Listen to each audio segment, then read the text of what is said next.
धन्यवाद अध्यक्ष महोदय। आज रिवर्स चार्ज मैकेनिज्म RCM के अंतर्गत जो रॉ कॉटन किसानों की खरीदी पर GST भरना पड़ता है। एग्जाम्पल 10 करोड़ की खरीदी जब हम करते हैं तो उसे 25 लाख CGST एवं 25 लाख SGST कुल 50 लाख भरना पड़ता है।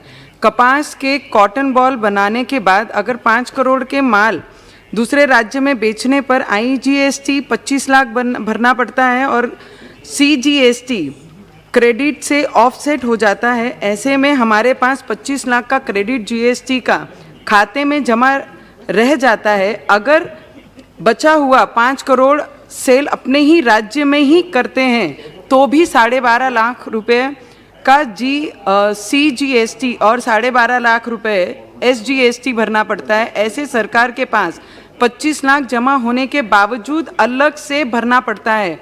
ऐसे काफ़ी बड़ी पूंजी, ऐसे में बहुत बड़ी पूंजी ब्लॉक हो जाती है। विनती करती हूँ अध्यक्ष महोदय आपके माध्यम से मंत्री महोदय को कि बड़ी रकम ब्लॉक होने से इसका बड़ा असर कृषि उत्पादन के खरीदी पर पड़ जाता है। कॉटन पर लगने वाले RCM को हटाया जाए और केवल बिक्री पर ही टैक्स लगाया जाए और कॉम्पोजिशन डीलर जो भी जूने रिटर्न में लेट फीस के माफ़ी मिलने जैसे प्रकार से अन्य व्यापारियों को पेंडिंग रिटर्न्स में लेट फी के माफ़ी दे जाए और कॉम्पोजिशन डीलर को 2020, 17, 20, 18, 19 के GST का R4 रिटर्न के लिए भी लेट फी माफ़ किया जाए। कॉम्पोजिशन डीलर के जिनके 1.5 करोड़ से कम टर्नओवर में ऐसे छोटे व्यापारियों को समावेश है, उनके 10,000 प्रति लेट फीस लगाई जाती है, जिसमें 1.5 करोड़ से ऊपर के व्यापारियों को सिर्फ 500 रुपये लेट फीस लगाई जाती है। तो मेरी अध्यक्ष महोदय आपके माध्यम से मंत्री महोदय को विनती है कि बड़े व्यापारियों के साथ में छोटे व्यापारियों को भी इसमें काउंट किया जाए, जिनको 10,000 नहीं 500 रुपये लेट फीस लगाई जाए।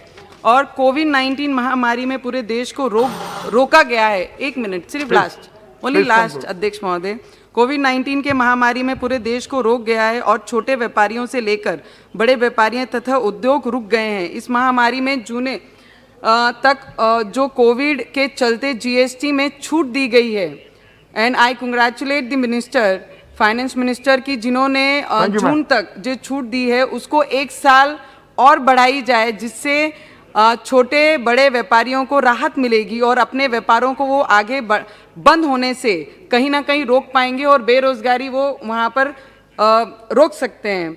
और इस कोरोना महामारी में सबसे पहले PM केयर फंड के माध्यम से, जिसका आज पूरा विरोधी पार्टी या अगेंस्ट में जो भी बोल रहे हैं कि PM केयर फंड के माध्यम से जो भी सरकार ने ऑक्सीजन से लेके वेंटिलेटर से लेके एम्बुलेंस से लेके हर मेडिकल की जो फैसिलिटी हर राज्य को दी है, एंड आई अप्रिशिएट। जब लोग मर रहे हैं, जब लोगों को बेड नहीं मिल रहे हैं, वेंटिलेटर्स नहीं मिल रही हैं, महाराष्ट्र में ऑक्सीजन नहीं मिल रही है, because of this oxygen still today in Vidarbha and Maharashtra, 1 minute, still in Vidarbha and Maharashtra people are dying because of oxygen, less of oxygen. So I will definitely request the ministry, finance ministry, 1 minute, the last 1 minute, PM care के माध्यम से जो तरीके से महाराष्ट्र को ये सब facility पहले ही शुरुआत में सबसे अच्छी दी गई है, उसे फिर से एक बार और मजबूती से दी जाए, क्योंकि उसी कारण हम अपने महाराष्ट्र की जनता को, जिनको बेड उपलब्ध नहीं है, ऑक्सीजन नहीं है, उन्हें ये प्रोवाइड करके उनकी जानों के साथ